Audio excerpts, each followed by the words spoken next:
আজকে স্যার ধর্মনগরে আমরা যতটুকু জানতে পেরেছি একজন ড্রাগস ব্যবসায়ীকে ধরা হয়েছে এবং কিছু মাদক দ্রব্য ধরা হয়েছে, এই ব্যাপারে স্যার জানতে চাইছি।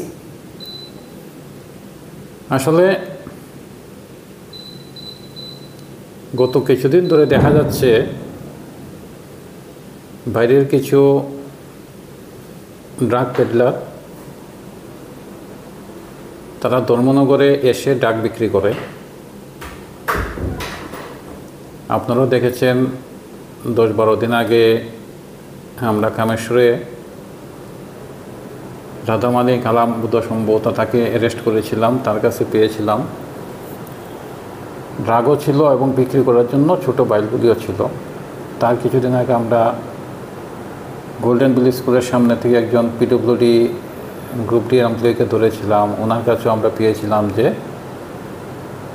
মেইন কোটাও ছিল, পাশাপাশি বিক্রি করার জন্য যে কোটাগুলি থাকে সেগুলিও আমরা পাই। আজকেও ধর্মনগরে যাকে ধরা হয়েছে কমলনাথ, তার বাড়িও পানিসাগর, সেও ধর্মনগরে ড্রাগ বিক্রি করতে এসেছিল, তাকে ধরা হয়েছে। তো তার বিরুদ্ধে একটা কেস নেওয়া হচ্ছে ধর্মনগর থানাতে।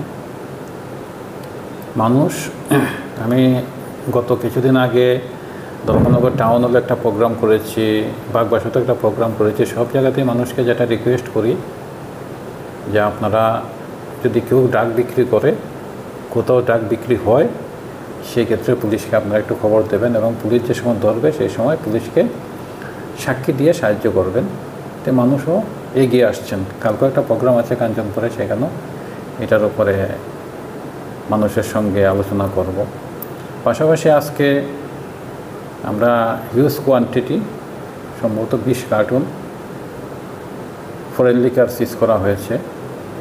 আমাদের আনন্দবাজারে একটা নাকা পয়েন্ট আছে, বিশেষ খবর ছিল, গোয়েন্দা সূত্রে আমরা একটা খবর পেয়েছিলাম, সেই খবরের উপর ভিত্তি করে সেখান থেকে আমরা মদও ধরেছি।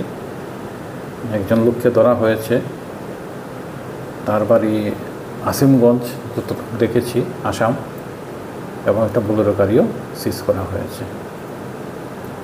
তো থ্যাংক ইউ। স্যার, ড্রাগস যে আজকে ধরেছেন ওনার নাম কি? কমলনাথ।